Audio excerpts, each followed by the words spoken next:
Ini bukan Kong, juga bukan Godzilla. Ini sesuatu yang lebih besar.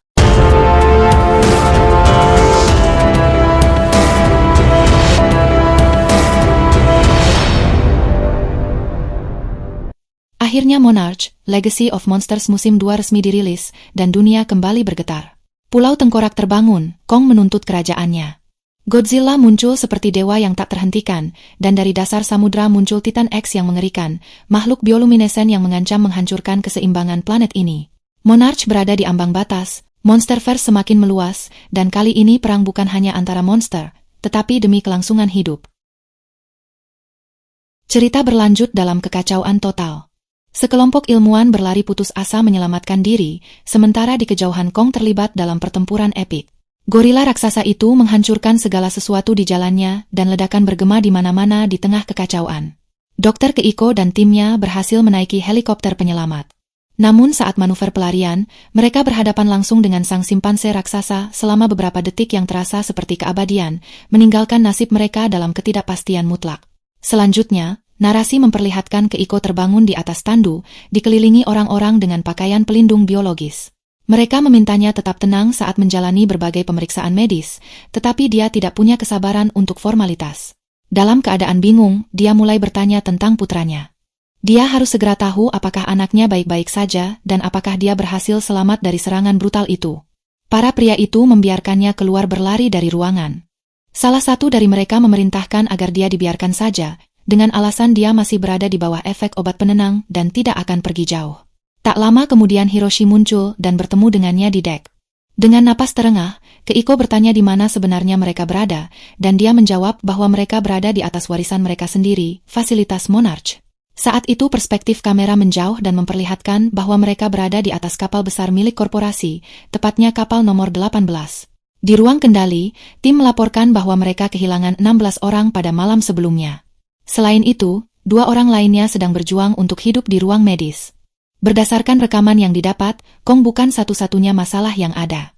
Sesuatu di pulau itu membuat semua makhluk berperilaku tidak stabil dan penuh kekerasan. Bagi tim, semua ini sama sekali tidak masuk akal. Gorila itu tidak pernah menunjukkan sikap bermusuhan selama mereka berada di wilayahnya, meskipun telah melakukan ratusan uji coba dari berbagai jenis. Dia tidak memahami mengapa sikapnya berubah begitu tiba-tiba. Sementara efek obat penenang perlahan menghilang, Dr. Keiko mulai mengingat kembali beberapa kejadian yang terjadi, terutama momen menyakitkan ketika dia harus melepaskan Lee. Kenangan itu telah menjadi siksaan yang membuatnya dipenuhi rasa bersalah mendalam. Pada saat itu Natalia muncul dan memperkenalkan dirinya sebagai wakil direktur Monarch. Dia berjanji bahwa semuanya akan segera masuk akal, tetapi satu-satunya hal yang dipedulikan Keiko adalah segera mengatur misi penyelamatan untuk menjemput Lee. Namun Natalia memperingatkannya bahwa hal itu tidak mungkin dilakukan. Menginjakkan kaki di pulau itu adalah misi bunuh diri. Selain itu, tidak seorang pun berada dalam kondisi untuk mengunjungi poros dunia, terutama Keiko yang mengalami penglihatan aneh dan sering terlepas dari realitas. Natalia mencoba bersikap sebaik mungkin, didorong oleh rasa hormat terhadap Keiko dan warisan besarnya. Namun dia menegaskan bahwa dialah yang berkuasa di sana dan menolak mentah-mentah permintaan mereka. Pada saat itulah narasi membawa kita ke masa lalu, tepatnya tahun 1957 di selatan Chili, ketika Keiko sedang menjalankan misi eksplorasi bersama suaminya tercinta. Seorang tukang perahu lokal menurunkan mereka di sebuah dermaga kayu kecil. Setelah menerima pembayaran, pria itu segera pergi dengan sangat cepat tanpa menoleh ke belakang. Walaupun hambatan bahasa membuat Bill tidak bisa berkomunikasi dengan lancar dengannya, sikapnya yang terburu-buru menunjukkan bahwa dia sangat takut pada sesuatu yang tersembunyi di daerah itu. Tim tersebut tiba di sebuah desa kecil yang sama sekali tidak menunjukkan keramahan.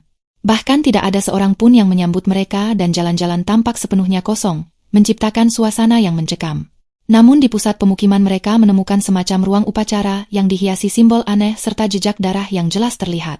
Saat memasuki kedai lokal, para penduduk menatap mereka dengan penuh permusuhan. Di sana, Bill melihat seekor ikan prasejarah aneh yang telah diawetkan dan digantung di dinding, lalu mencoba mengambil foto temuan tersebut. Tiba-tiba salah satu penduduk menyerang Bill dan menjatuhkannya dengan keras. Situasi langsung memanas ketika Thomas mengeluarkan pisau. Sebelum tragedi terjadi, seseorang lainnya turun tangan untuk menenangkan keadaan dan meminta mereka memaafkan Thomas karena kebenciannya yang mendalam terhadap orang asing. Orang itu mengembalikan kamera mereka, tetapi memperingatkan dengan tegas agar mereka tidak menggunakannya lagi. Mereka pun pergi dengan perasaan terguncang setelah hampir saja ditusuk. Kembali di kapal, Kentaro mencoba mencerna besarnya kejadian yang baru saja terjadi, sementara saudaranya memiliki keyakinan yang jelas. Mereka harus kembali untuk Lee. Dia yakin Lee tidak pernah berbohong kepada mereka dan merupakan bagian penting bagi semuanya. Pada saat yang sama narasi mengungkapkan bahwa Lee memang selamat dari kejatuhannya. Dia masih hidup di suatu tempat di poros dunia dan kemungkinan besar menunggu untuk diselamatkan. Setelah Keiko pingsan saat rapat, para dokter terpaksa menenangkannya kembali dengan obat. Kondisinya saat ini seperti seorang penyelam yang naik terlalu cepat ke permukaan. Dia membutuhkan waktu untuk beradaptasi sepenuhnya, sebuah proses yang akan memakan waktu beberapa jam. Karena itu mereka memutuskan untuk menahannya dalam keadaan terbius selama periode tersebut agar pingsan mendadak tidak membuatnya jatuh dan mengalami cedera fisik. Putrinya kemudian memberitahu bahwa mereka akan kembali untuk Lee. Meskipun Natalia melarang keras siapapun kembali ke pulau itu, mereka tidak terbiasa mengikuti aturan yang dibuat orang lain. Dengan tekad itu, Hiroshi hanya memiliki dua pilihan, membantu mereka secara aktif atau berpura-pura tidak tahu. Dia mencoba menyadarkannya, tetapi gadis itu sudah mengambil keputusan yang tidak bisa digoyahkan. Tidak ada yang bisa menghentikannya, jadi dia mengatakan bahwa Hiroshi harus membantu atau menyingkir dari jalannya. Sementara itu di salah satu ruang ganti dekat sana, Brenda mengunjungi Mei. Dia tampak khawatir dengan keadaannya dan mengatakan ingin menjadikannya bagian penting dalam keberhasilan misi.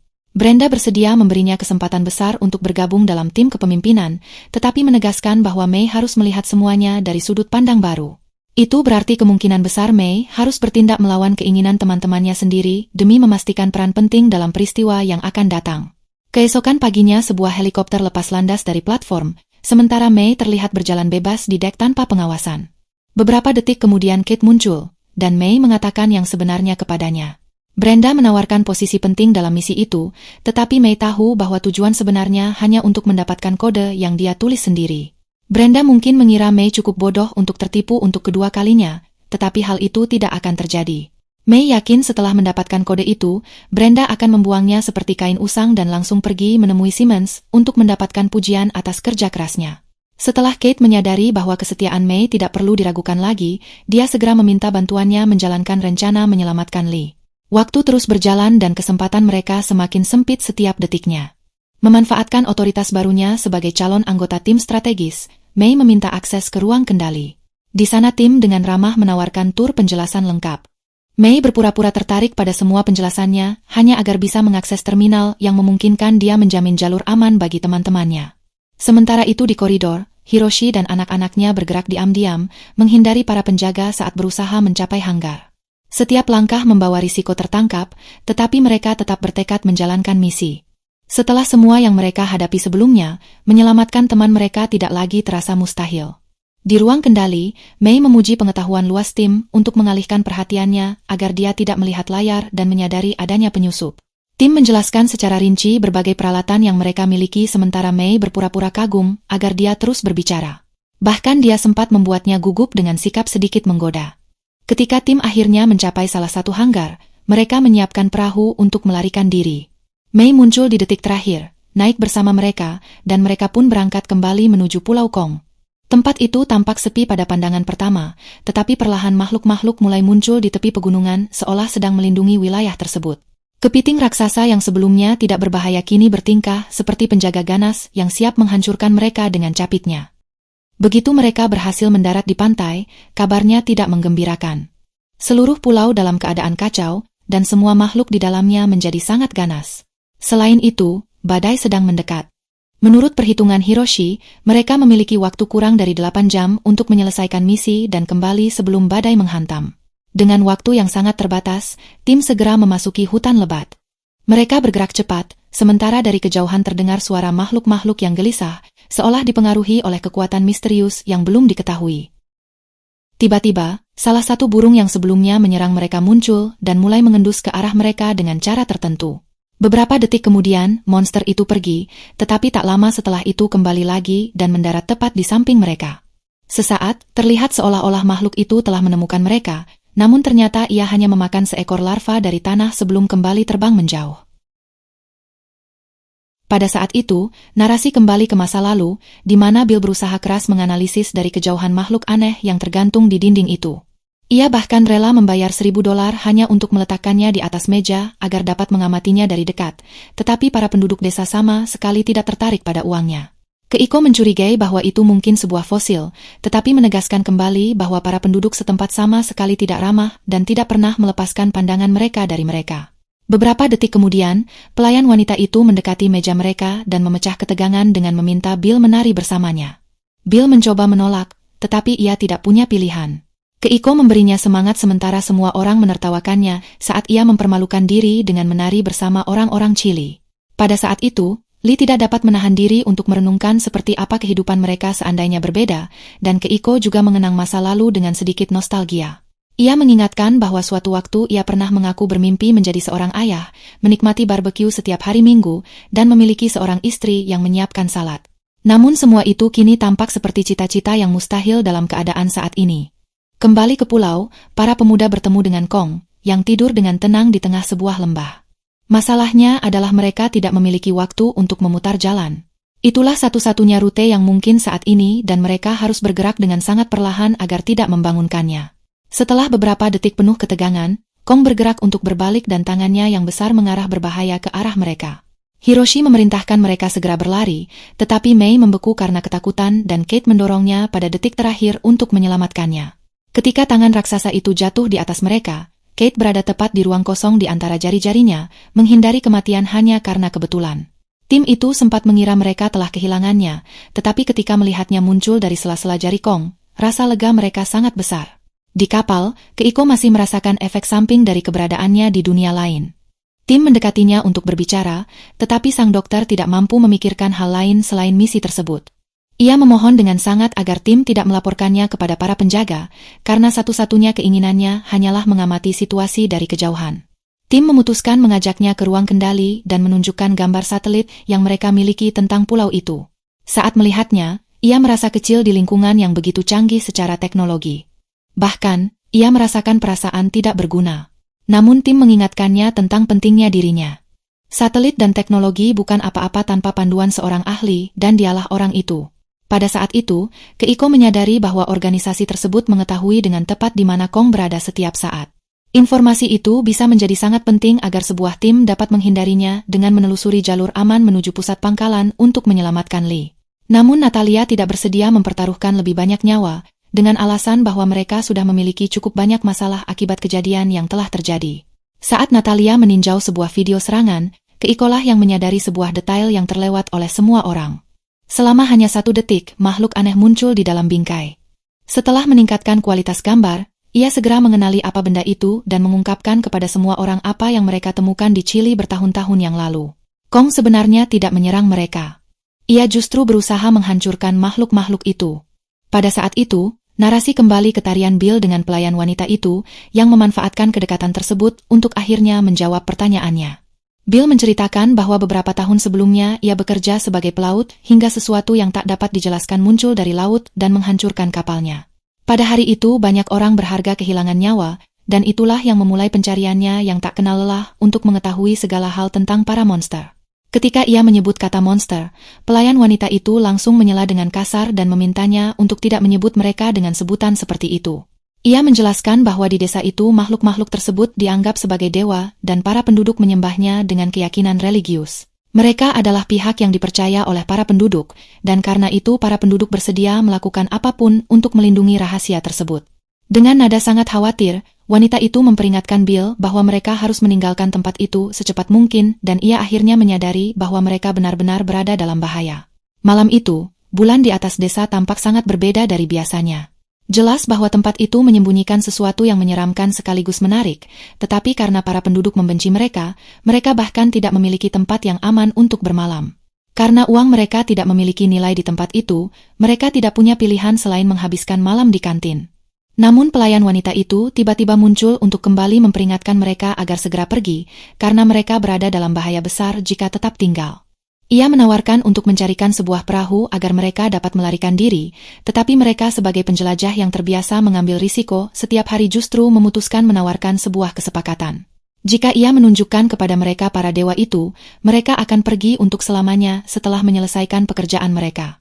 Mereka berjanji akan membayarnya dengan sangat baik dan tidak akan pernah kembali, tetapi mereka bersikeras ingin mengetahui rahasia yang disembunyikan. Kembali ke hutan, tim itu akhirnya mencapai tempat di mana dulu pangkalan operasi berada. Kini yang tersisa hanyalah puing-puing dan kehancuran. Tidak ada tanda kehidupan, hanya besi-besi yang terpelintir dan sisa-sisa api yang masih menyala di antara reruntuhan. Sementara itu di kapal, Keiko melanjutkan ceritanya hingga mereka diberitahu bahwa keluarganya telah mencuri salah satu kendaraan dan menurut GPS mereka sudah berada di pulau itu. Mereka telah berhasil melakukan rencana mereka. Mereka akan pergi menyelamatkan Lee dan tidak ada yang dapat menghentikan mereka. Pada saat itu, Natalia menyadari bahwa ia telah kehilangan kendali atas situasi dan memutuskan membuat kesepakatan dengan Keiko. Ia harus mengungkapkan sepenuhnya semua yang ia ketahui jika ingin menyelamatkan keluarganya dan temannya.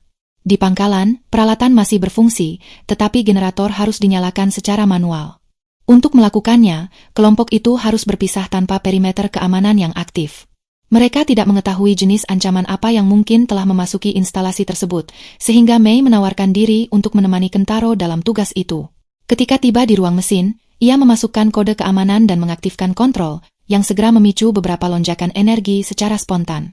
Meskipun listrik kembali menyala, jelas bahwa jaringan itu tidak stabil dan tidak akan bertahan lama, dan yang lebih buruk lagi, ketika cahaya akhirnya menerangi tempat itu, mereka menyadari bahwa mereka tidak sendirian. Bayangan makhluk besar terlihat tepat di belakang mereka. Itu adalah seekor kadal raksasa yang mendekat dengan cepat, melacak keberadaan mereka melalui penciumannya. Kentaro melemparkan lampunya untuk mengalihkan perhatian, tetapi trik itu hanya berhasil selama 1 detik.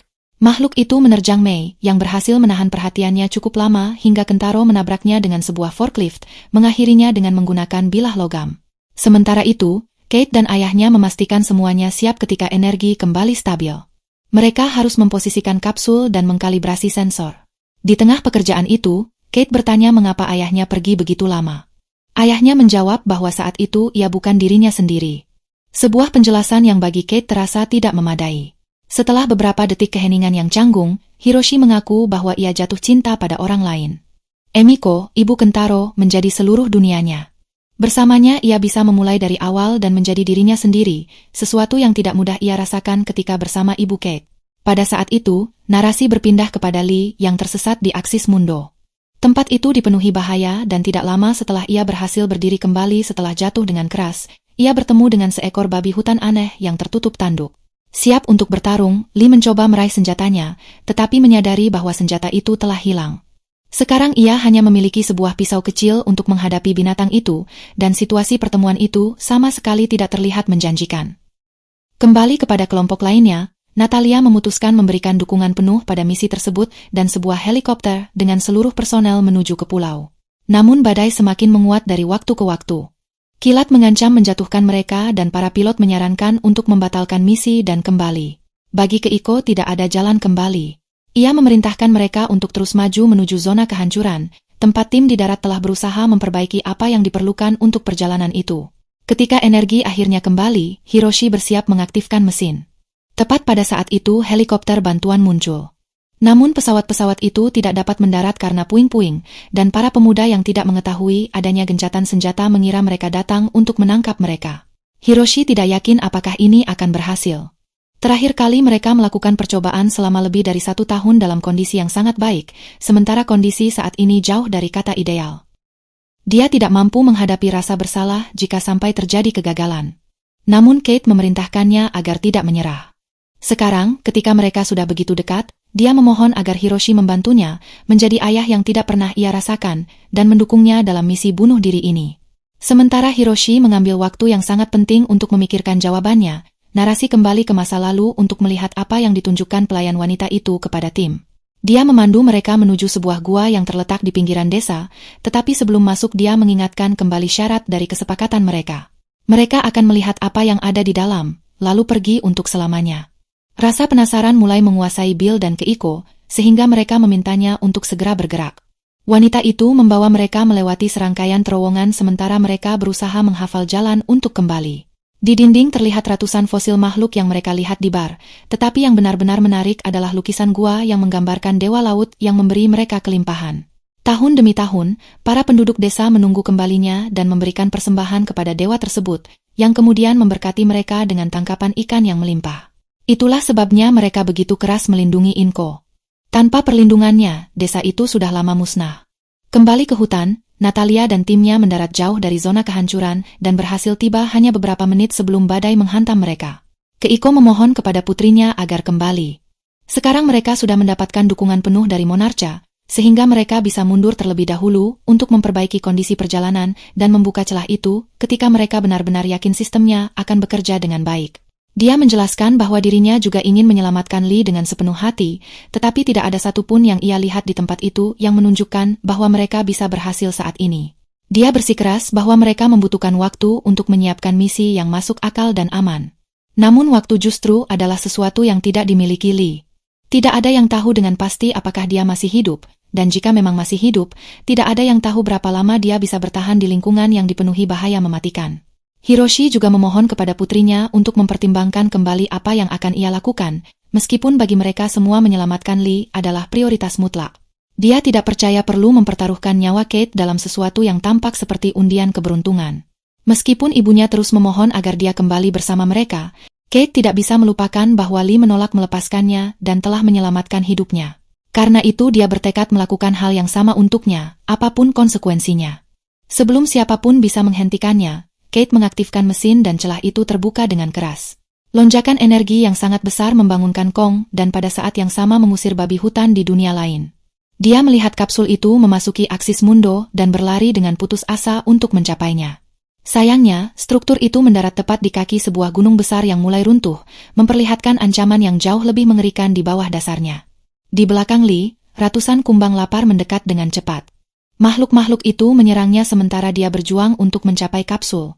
Tiba-tiba, gunung itu hancur berkeping-keping dan apa yang sebelumnya mereka lihat dalam lukisan gua di Chili berubah menjadi kenyataan yang mengerikan. Seekor makhluk laut raksasa berbentuk gurita berlapis baja muncul di depan Li.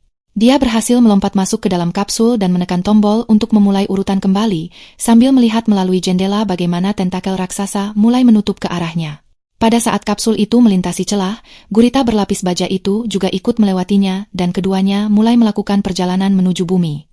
Pada saat yang sama, Li harus bertarung mati-matian melawan salah satu kumbang yang berhasil masuk ke dalam kapsul sebelum dia sempat menutup pintunya.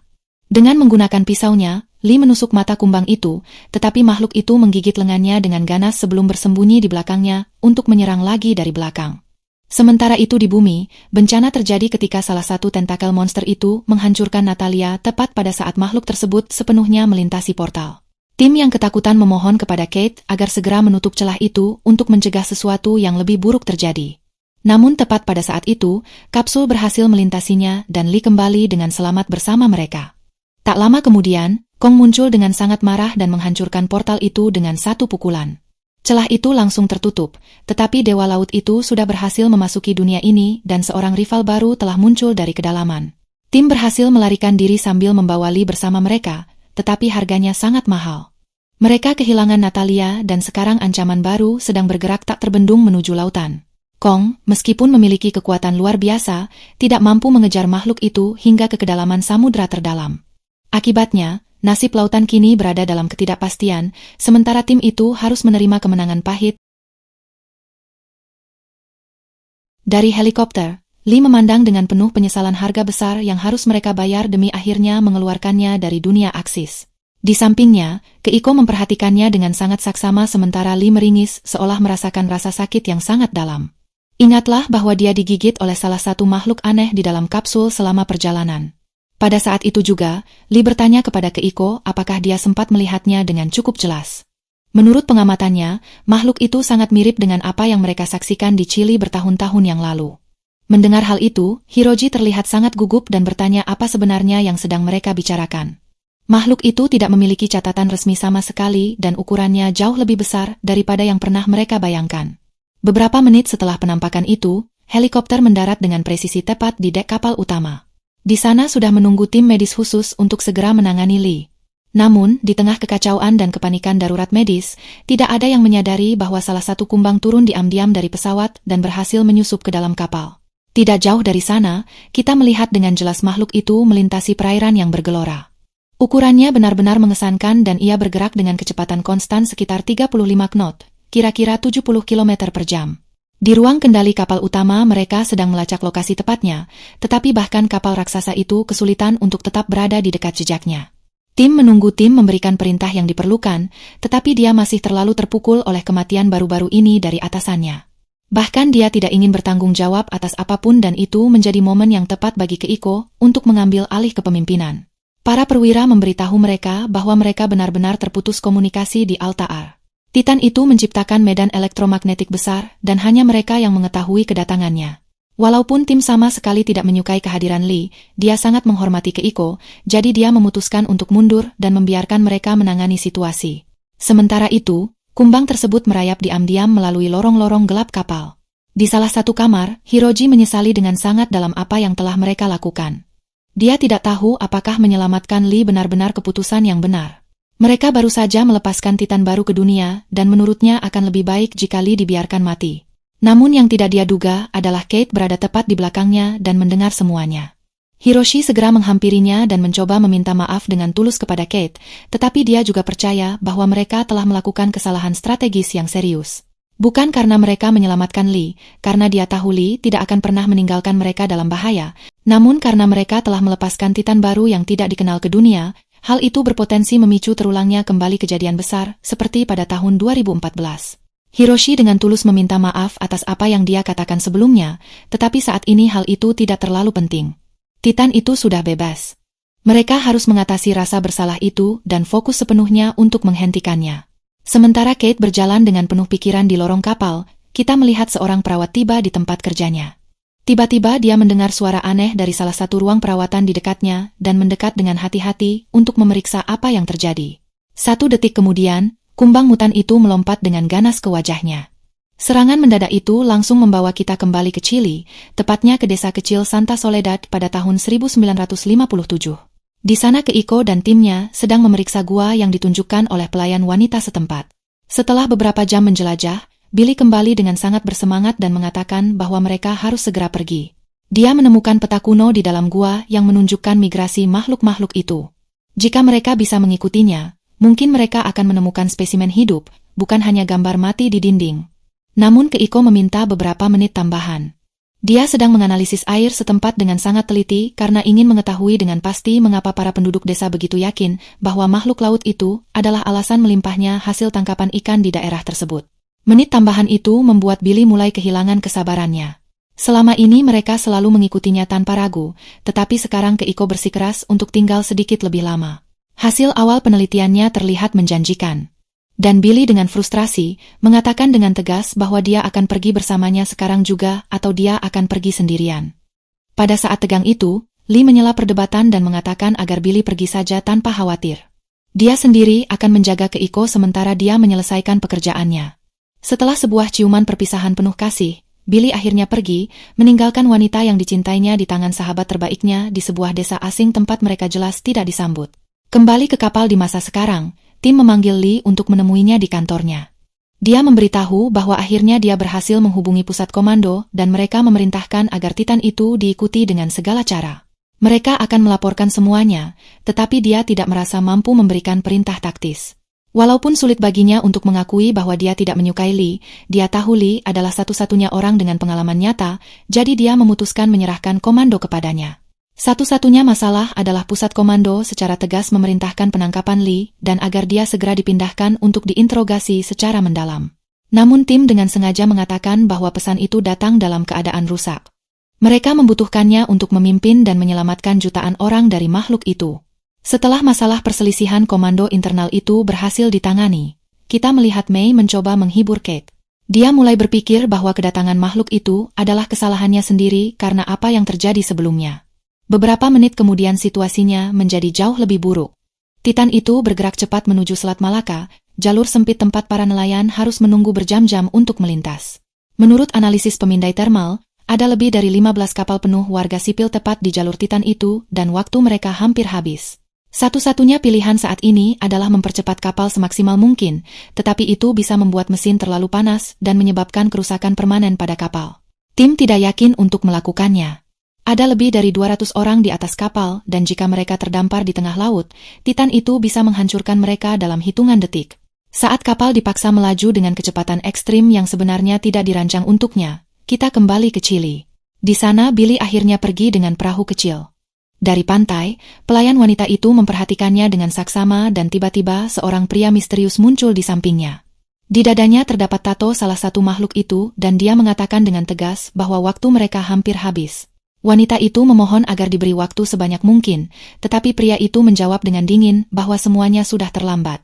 Nasib mereka yang tertinggal sudah ditentukan dan dia tidak bisa melakukan apapun untuk menolong mereka. Di dalam gua, Lee mendengarkan Keiko dengan penuh perhatian. Keiko terlihat sangat kesal dengan apa yang baru saja terjadi dengan Billy. Meskipun dia tahu tidak bisa menahan dorongannya, dia berharap Billy sedikit lebih menghargai keyakinan dan penelitian ilmiahnya. Namun Billy selalu tampak berlari mengejar monster laut berikutnya. Dia mencintainya, tetapi terkadang dia bertanya-tanya apakah Billy lebih mencintai monster daripada hubungannya dengannya. Setelah meneteskan beberapa air mata pahit dan setelah Lee menenangkannya cukup lama, Keiko kembali bekerja. Beberapa menit kemudian dia merasakan getaran ringan dan jelas merasakan tanah bergerak di bawah kakinya. Dengan cepat Keiko mengambil stetoskop dan mulai memeriksa tanah dengan sangat teliti. Dia berpikir mungkin salah satu makhluk itu masih hidup di bawah tanah saat ini. Beberapa menit kemudian seluruh lantai gua sudah dipasangi sensor gerakan. Setelah semuanya siap, dia meminta Lee menemaninya menuju air yang jernih. Dia perlu mengambil sampel dari area yang jauh lebih dalam untuk melanjutkan penelitiannya. Namun tepat sebelum mereka keluar dari gua untuk menyewa perahu lokal, pria misterius itu muncul tiba-tiba bersama Lucia.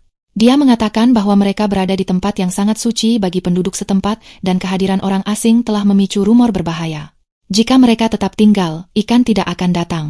Penduduk desa mulai kehilangan kesabaran dan dia menyarankan agar mereka segera mengikuti jejak teman mereka yang sudah pergi. Dengan tatapan yang agak menyeramkan dan suara yang mencurigakan, pria itu secara resmi mengundang mereka ke festival malam itu. Akan ada makanan dan banyak minuman. Di sana mereka bisa menjelaskan kepada penduduk bahwa mereka tidak datang untuk menyakiti siapapun dan itu mungkin akan menenangkan keadaan. Namun Keiko tidak bisa melupakan totem darah yang mereka temukan di tengah desa, dan hal itu membuatnya sedikit gelisah. Pada saat yang tepat itu, kita kembali ke jembatan komando. Akhirnya mereka berhasil mendekati Sang Titan, tetapi kapal tersebut hanyalah sebuah pusat penelitian ilmiah. Kapal itu tidak memiliki senjata pertahanan ataupun sesuatu yang benar-benar dapat digunakan untuk melawannya. Satu-satunya peralatan yang tersedia untuk melakukan analisis lapangan adalah sebuah drone canggih yang dilengkapi sonar dan penglihatan termal beresolusi tinggi. Menurut apa yang Keiko ingat dengan sangat jelas dari waktunya di Chili, Titan tertentu itu berkomunikasi terutama melalui gelombang suara. Jika mereka dapat menggunakan drone untuk memancarkan sinyal yang terkoordinasi, mungkin mereka bisa mengalihkan perhatiannya, menjauhkannya sepenuhnya dari para warga sipil, dan mengarahkannya ke laut lepas. Sementara mereka bekerja keras untuk menciptakan sinyal yang akan mengalihkan perhatian Titan, makhluk itu terus bergerak tanpa henti melintasi samudra, menghancurkan beberapa perahu kecil yang sebelumnya sedang memancing dengan tenang. Pada saat yang sama, kumbang mutan itu menyelinap diam-diam melalui lorong-lorong gelap. Setelah membunuh perawat secara brutal, tentakelnya kini basah oleh darah dan meninggalkan jejak mengerikan di seluruh lantai koridor. Tidak jauh dari sana, Hiroshi sedang mencoba menciptakan sinyal yang dibutuhkan, tetapi pada tahun 1957 sensor hanya mampu mendeteksi dari 1 hingga 20 Hz. Sekarang, menemukan sinyal yang tepat dalam rentang frekuensi itu seperti mencari jarum di tumpukan jerami. Keiko dengan tenang menyuruhnya mengatur sinyal agar terus berubah frekuensi, tetapi Jirioi khawatir hal itu akan membuat prosesnya terlalu lama, dan mereka bahkan tidak yakin apakah cara itu akan berhasil. Ia sangat tertekan oleh situasi tersebut, tetapi Keiko berhasil menenangkannya, setidaknya untuk sementara waktu. Beberapa menit kemudian, Hiroshi mendapatkan ide cemerlang dan akhirnya berhasil memprogram sinyal itu. Setelah drone dikonfigurasi dengan sinyal tersebut, perangkat itu segera lepas landas dengan cepat dan terbang langsung menuju posisi Titan. Di jembatan komando, seluruh tim menunggu dengan kecemasan yang begitu terasa terhadap apa yang mungkin terjadi selanjutnya. Jika sinyal itu tidak berhasil menarik perhatian Titan, ratusan bahkan mungkin ribuan orang tak bersalah akan mati. Sementara itu, Kate tetap terkurung di kamarnya, masih berpikir bahwa kedatangan destruktif Titan itu adalah kesalahannya. Saat ia merenung dan terus menyalahkan dirinya sendiri atas apa yang terjadi, kumbang mutan itu melintas dengan cepat di lorong luar. Namun, Kate sempat mendengar dengan jelas kemana arah makhluk itu bergerak. Perlahan ia berjalan menyusuri lorong dan melihat jejak darah yang masih segar, sehingga ia memutuskan untuk mengikutinya dengan hati-hati. Jejak itu memanjang di sepanjang lorong, bahkan merambat naik ke dinding hingga mencapai ruang medis. Tiba-tiba, kumbang itu muncul menempel di langit-langit. Monster tersebut menyadari kehadirannya dan Kate tidak punya pilihan selain berlari dengan panik. Beberapa meter dari sana terdapat telepon darurat, tetapi setelah mencoba menggunakannya ia menyadari bahwa alat itu tidak berfungsi, sehingga ia memutuskan untuk bersembunyi dengan ketakutan di kamarnya. Namun beberapa detik kemudian ia tersadar kembali dan memantapkan tekadnya. Ia tahu betul bahwa semua ini adalah tanggung jawabnya secara langsung, jadi ia keluar dengan berani untuk menghadapi makhluk itu. Ia mencabut sebuah alat pemadam api dari dinding terdekat dan menunggu dengan sabar di lorong hingga kumbang itu muncul kembali. Dengan jari siap menekan tuas pemadam api, ia bersiap menghadapi kedatangan kumbang mutan yang perlahan mendekatinya sambil mengayunkan tentakel yang mengancam dan memperlihatkan gigi-giginya yang tajam. Kembali kepada Keiko, drone pengintai akhirnya mencapai posisi tepat di atas titan bawah laut tersebut. Sekarang adalah saat yang menentukan untuk melihat apakah sinyal frekuensi itu akan berhasil. Agar berhasil, drone harus berada tepat di atas punggung Titan, tetapi waktu semakin menipis. Hanya tersisa 5 menit sebelum makhluk itu mencapai pantai, tempat puluhan kapal sipil berkumpul. Lee dengan tegas memerintahkan pilot untuk menurunkan drone sedekat mungkin, tetapi sang pilot memilih tetap mengikuti protokol ketat dan menjaga jarak aman. Pada saat itu, Lee kehilangan kesabaran dan langsung mengambil kendali, menempatkan drone hanya beberapa meter dari Titan. Namun nasib buruk terjadi. Salah satu tentakel muncul dari air dan menghancurkan drone tersebut. Kini mereka kehilangan satu-satunya kesempatan untuk mengalihkan perhatian Titan. Kembali ke lorong kapal, kumbang itu menyerang Kate. Namun pada saat yang sama sebuah suar mengenai tubuhnya dari samping dan tampaknya membunuhnya, atau begitulah yang mereka kira. Di balik pelatuknya adalah Kentaro dan Mei, yang datang tepat waktu untuk membantunya. Kate memanfaatkan momen penuh adrenalin itu untuk melampiaskan seluruh kemarahannya kepada kumbang mutan tersebut. Ia menghantamnya berkali-kali dengan alat pemadam api dari logam, hingga makhluk itu mengeluarkan suara sangat keras dan melengking yang mengguncang seluruh struktur kapal. Makhluk kecil itu melepaskan pulsa elektromagnetik besar yang tidak hanya mengguncang kapal, tetapi juga merambat melalui air hingga mencapai Titan dan langsung menarik perhatiannya. Di jembatan komando, semuanya bergetar hebat. Tiba-tiba Titan itu berbalik tepat sebelum menabrak kapal-kapal sipil. Putaran besar yang mendadak itu menciptakan gelombang besar yang menghantam kapal-kapal kargo di pantai, tetapi untungnya tidak menimbulkan kerusakan serius pada kapal-kapal tersebut. Kini bahaya yang sebenarnya justru mengarah langsung ke kapal penelitian Monarch. Titan itu bergerak jauh lebih cepat menuju mereka dan tampak benar-benar marah karena gangguan tersebut. Sementara ancaman monster raksasa itu menuju ke Iko di masa sekarang, kita kembali ke tahun 1957, ketika ia dan Billy akhirnya menikmati keramahan tulus para penduduk desa di Chili. Mereka melihat sisi yang sangat berbeda dari desa itu dibandingkan saat pertama kali tiba. Orang-orang tampak gembira, bahagia, dan menikmati sepenuhnya festival malam tersebut. Beberapa menit kemudian, Lucia muncul dengan anggun mengenakan pakaian tradisional daerah pesisir. Dengan penuh pengabdian ia menjelaskan bahwa ini adalah festival suci bagi Dewa Laut, sebuah upacara di mana mereka menunjukkan kerendahan hati mereka, dan sebagai balasannya sang dewa memberi mereka semua yang mereka butuhkan untuk bertahan hidup. Setelah beberapa saat tenang, pria misterius yang sebelumnya muncul kembali membawa minuman khas daerah tersebut dan dengan ramah menawarkan mereka untuk mencobanya. Setelah meminum beberapa teguk minuman keras itu, pesta sebenarnya pun dimulai. Semua orang menari dengan penuh kegilaan, bersenang-senang, dan tertawa terbahak-bahak. Billy akhirnya terbawa suasana pesta dan menurunkan kewaspadaannya sepenuhnya. Namun seiring waktu berlalu, anggur lokal itu perlahan menghilangkan semua penghalang kesadaran mereka. Keiko berdiri dengan antusias untuk menari, tetapi tiba-tiba ia mulai merasa pusing. Gerakan tarian menjadi semakin cepat dan kacau. Gambaran di sekeliling mereka mulai kabur, dan keduanya mulai kehilangan kesadaran tentang di mana mereka berada dan apa yang sebenarnya sedang mereka lakukan. Beberapa detik kemudian, ritual utama dimulai secara tiba-tiba. Para penduduk desa membawa seekor ikan prasejarah raksasa dan menggantungnya dengan tali tepat di atas totem darah. Pada saat itu juga seluruh tarian dan perayaan yang riuh mendadak berhenti. Keheningan yang mencekam menyelimuti seluruh desa, dan Billy menyadari dengan ngeri bahwa sudah waktunya bagi mereka untuk pergi dari sana. Tiba-tiba seorang pria aneh yang tubuhnya dicat dari kepala hingga kaki muncul di hadapan kerumunan sambil memegang pisau upacara. Ia berjalan perlahan menuju ikan yang tergantung itu, sementara Billy bergerak cepat melindungi Keiko. Pria itu sama sekali tidak memperhatikan mereka. Ia mendekati ikan tersebut, menusukkan pisau ke perutnya dan membelahnya. Setelah itu ia mengambil darah segar dan mulai menandai dahi para penduduk desa. Ia menggambar sebuah simbol yang terdiri dari dua lingkaran yang saling terkait.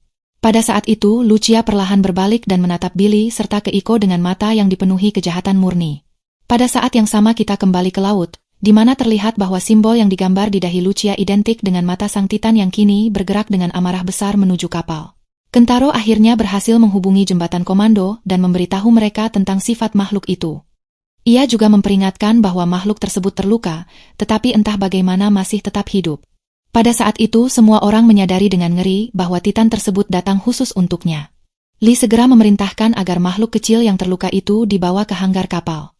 Ia sendiri menaikkannya ke salah satu perahu penyelamat dan bersiap menjauhkannya dari kapal demi melindungi seluruh awak. Sekali lagi Lee memutuskan untuk mempertaruhkan nyawanya demi mereka semua. Ia menyalakan mesin perahu penyelamat dan melaju secepat mungkin dengan kumbang mutan di sampingnya, sementara Titan itu mengejarnya dari dekat di perairan dalam.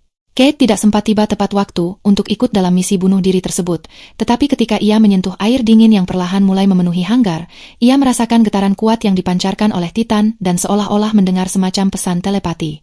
Sementara tim itu bergegas naik ke dek utama untuk melihat apa yang terjadi pada Lee, kita dapat melihat bahwa air bergetar dengan pola yang ritmis dan konstan, seolah-olah Titan itu benar-benar mencoba berkomunikasi langsung dengan mereka.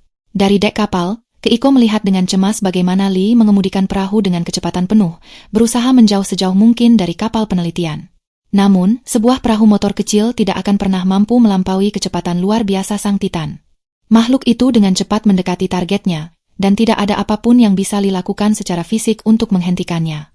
Akhirnya, Titan itu memperlihatkan wajahnya yang mengerikan dan melesat langsung menuju Lee. Pada momen terakhir yang penuh ketegangan, Lee mengambil kumbang itu dan melemparkannya dengan kuat ke laut lepas. Setelah itu, ia segera kembali memegang kemudi dan mempercepat perahunya semaksimal mungkin untuk mencoba menghindari tabrakan yang sudah di depan mata. Namun, gelombang besar yang disebabkan oleh ukuran Titan yang luar biasa mengejar mereka tanpa henti, dan perahu kecil itu tidak memiliki tenaga yang cukup untuk melarikan diri darinya. Tiba-tiba, masa air raksasa itu tampak seperti akan menghancurkannya sepenuhnya. Tetapi setelah beberapa detik yang sangat menegangkan, perahu tersebut berhasil keluar dari terjangan buih ombak. Keiko menyaksikan dengan air mata di matanya bahwa Lee selamat dan perlahan kembali menuju kapal utama, sementara Titan itu diam-diam menjauh ke arah lain. Kumbang kecil itu tetap menempel pada kulit sang monster, dan jika diperhatikan dengan saksama, terlihat bahwa sebenarnya ia membawarakan ratusan kumbang lain yang tersembunyi di seluruh tubuhnya. Pada saat itu kita kembali ke tahun 1957, tepat setelah Lucia meminta maaf kepada mereka karena sebelumnya menatap mereka dengan sikap sangat bermusuhan. Keiko merasakan rasa penasaran yang mendalam terhadap apa yang baru saja ia saksikan. Dengan hati-hati ia bertanya simbol apa yang ada di dahi Lucia dan apa makna tersembunyinya. Lucia menjawab dengan suara yang bergetar bahwa mereka seharusnya menghormati kepercayaan leluhur mereka. Mereka seharusnya mendengarkan peringatannya ketika ia memohon dengan sangat agar mereka meninggalkan desa itu. Sekarang setelah mereka melihat festival terlarang tersebut, tidak ada lagi cara bagi mereka untuk pergi. Para penduduk desa akan melakukan apapun yang diperlukan untuk menjaga rahasia iman suci mereka tetap tersembunyi, apapun risikonya. 1 detik kemudian, Lucia berlari dengan ketakutan dan bersembunyi di baraknya. Keiko mulai mendengar getaran bumi yang sama seperti yang ia rasakan di dalam gua, tetapi kali ini terasa jauh lebih kuat dan menusuk. Billy tidak mempercayainya pada awalnya. Ia bersikeras bahwa mereka harus segera meninggalkan tempat itu secepat mungkin. Namun ketika getaran itu berubah menjadi gempa yang merusak, ia akhirnya menyadari bahwa Keiko benar. Pada saat itu, kita melihat ratusan kumbang lapar keluar dari gua. Mereka semua menuruni gunung dengan sangat cepat, membuat seluruh desa bergetar di bawah berat gerombolan tersebut.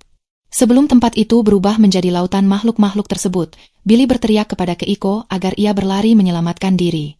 Para kumbang menyerbu desa dengan keganasan luar biasa. Billy mencoba memukul pintu-pintu rumah dan memohon bantuan dengan putus asa, tetapi tidak seorang pun membuka pintu bagi mereka dalam keadaan apapun. Festival gelap telah menandai takdir mereka, dan sekarang satu-satunya pilihan adalah berlari untuk menyelamatkan diri. Satu-satunya masalah adalah ketika mereka akhirnya mendekati dermaga untuk mencari jalan keluar, Titan raksasa itu muncul di hadapan mereka.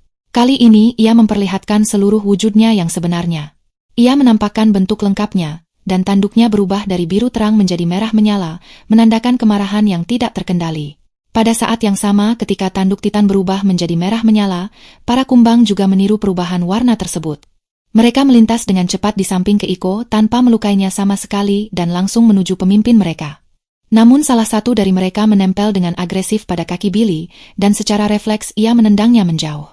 Pada saat itu juga Titan tersebut melancarkan serangan dahsyat dengan salah satu apendiksnya dan menghancurkan sebuah gubuk di dekatnya, mereduksinya menjadi serpihan dalam sekejap. Episode itu berakhir dengan meninggalkan pertanyaan besar tentang apa yang akan terjadi pada mereka di tengah kekacauan total ini, sementara Titan itu mengaum penuh amarah di tengah luasnya samudra.